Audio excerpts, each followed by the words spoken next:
वहीं रूस यूक्रेन युद्ध में विनाश का नया बवंडर आ गया है। सर्वनाश का नया दौर तब शुरू हुआ जब युद्ध में रूस और यूक्रेन दोनों ने नए और घातक हथियार उतार दिए। यूक्रेन जहां 3000 किलोमीटर तक मार करने वाले ड्रोन से हमले कर रहा है, तो पुतिन सेना जंग में ड्रोन किलर को भेज रही है। इसके बाद जंग कितनी भीषण हो गई है, देखिए रिपोर्ट।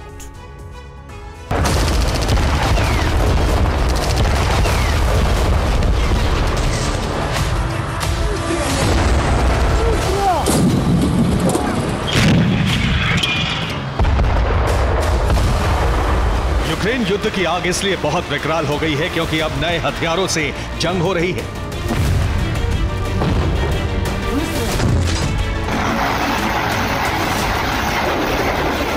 रूस यूक्रेन दोनों ही नए और घातक हथियारों से वार पलटवार कर रहे हैं।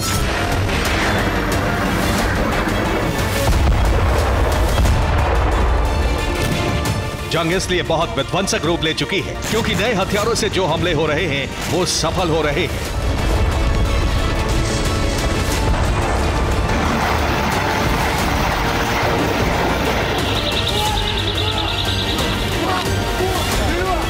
हमले के लिए नए हथियारों का इस्तेमाल सबसे ज्यादा रूसी सेना कर रही है।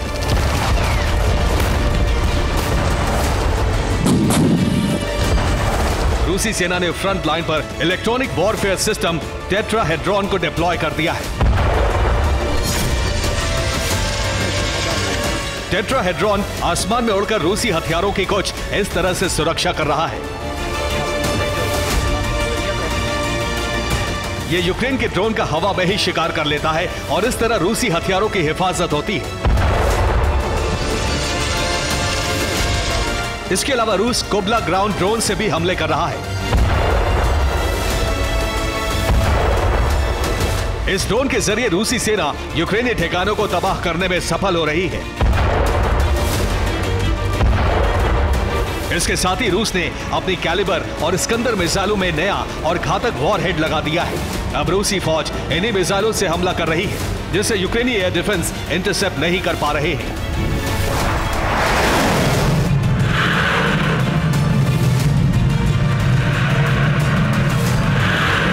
सिर्फ रूसी नहीं बल्कि नए हथियारों का इस्तेमाल ज़ेलेंस्की सेना भी कर रही है। यूक्रेनी सेना अब अपने सबसे घातक और विध्वंसक ड्रोन से हमला कर रही है।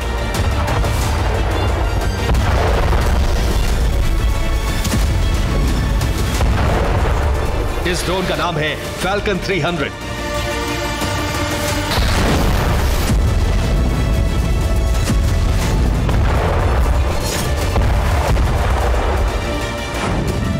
फैल्कन 300 की रेंज 3300 किलोमीटर है। ये 300 किलो का पेलोड ले जाकर तबाही मचाता है। ये 12 किलोमीटर की ऊंचाई पर उड़ान भरता है।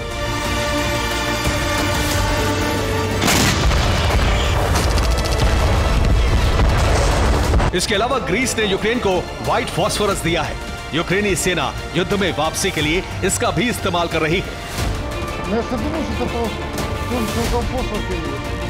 रिपोर्ट के मुताबिक यूक्रेन को पश्चिमी देशों से कई और घातक हथियार मिले हैं। ज़ेलेंस्की फोर्स अब इन्हीं हथियारों से रूसी फौज पर धावा बोल रही है।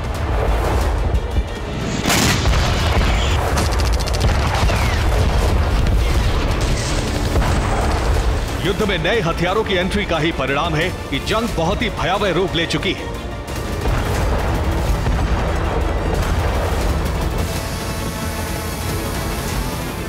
Bureau report, TV9 Bharatvarsh.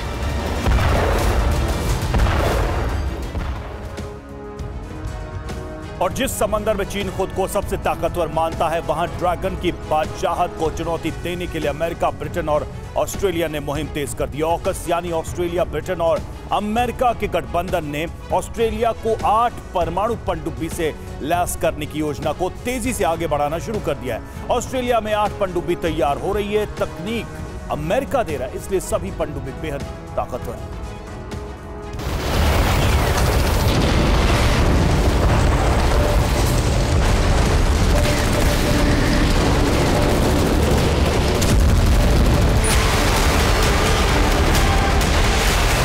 Taiwan के करीब कभी चीन के लड़ाकू विमानों की उड़ान।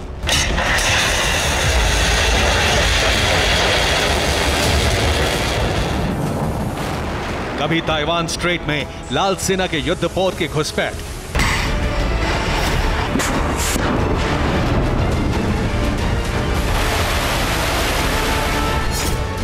तो कभी युद्धाभ्यास के नाम पर जंग जैसा माहौल।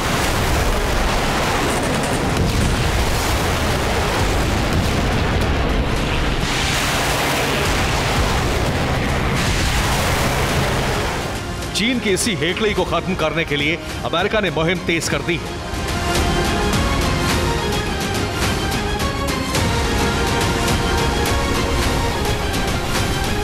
ड्रैगन को काबू करने के लिए जल्द चीन के करीब तैनात होंगे ऐसे कई समंदर के शिकारी।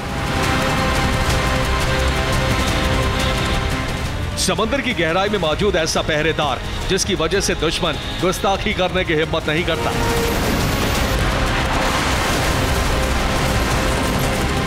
चीन के विशाल नौसेना के पास ऐसी कई न्यूक्लियर सबमरीन हैं। ड्रैगन को अपनी पनडुब्बियों पर बड़ा गुमान है, लेकिन अब ड्रैगन के गुरूर को तोड़ने का इंतजाम हो चुका है। दुनिया के दो शक्तिशाली देश अमेरिका और ब्रिटेन ऑस्ट्रेलिया को परमाणु पनडुब्बी से लैस करने वाले हैं। ऑस्ट्रेलिया को ब्रिटेन और अमेरिका 8 परमाणु पनडुब्बियां देंगे। इसके बाद दक्षिण चीन सागर और प्रशांत महासागर में ऑस्ट्रेलिया की नौसैनिक ताकत बढ़ जाएगी। यह सब ऑकस के तहत हो रहा है। आगे बढ़ने से पहले ऑकस समझौते को समझिए। 2021 में ऑकस नाम से सुरक्षा साझेदारी की स्थापना हुई। ऑस्ट्रेलिया, ब्रिटेन और अमेरिका के बीच एक समझौता हुआ। समझौते के तहत ऑस्ट्रेलिया में परमाणु ऊर्जा से चलने वाली पनडुब्बियों को बनाया जाना है। समझौते के तहत तीनों देश आपस में खुफिया जानकारी भी साझा कर सकेंगे। इंडो पैसिफिक रीजन में ड्रैगन कंट्री के खिलाफ आक्रामक युद्ध नीति का जो प्लान तैयार किया गया, जिस प्रोजेक्ट ऑकस को लॉन्च किया गया, उसका असर दिखने लगा है। ब्रिटेन और ऑस्ट्रेलिया मिलकर 8 सबमरीन बनाएंगे। सबमरीन बनाने के लिए अमेरिकी तकनीक का इस्तेमाल होगा। अमेरिका ऑस्ट्रेलिया को 3 US Virginia class nuclear powered submarine देगा। जरूरत पड़ने पर ऑस्ट्रेलिया को 2 और सबमरीन मिल सकती है। ऑस्ट्रेलिया को मिलने वाली सबमरीन समंदर में गश्त लगाएगी। इससे दक्षिण चीन सागर में भी ड्रैगन की घेरेबंदी की जा सकेगी। ऑर्डर मिलने के साथ ही सबमरीन ब्लू वॉर जोन में मौजूद चीनी युद्धपोतों को तहस नहस कर सकती है।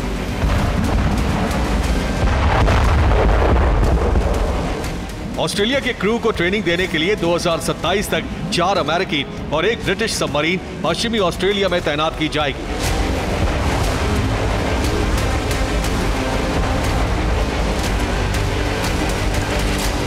उन्नीस 1950 के बाद यह पहला मौका होगा जब अमेरिका अपनी न्यूक्लियर टेक्नोलॉजी को किसी और देश के साथ साझा करेगा।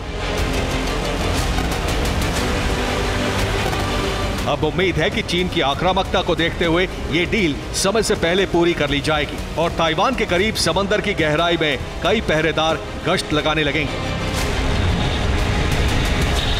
Bureau report, TV9 Bharatvarsh.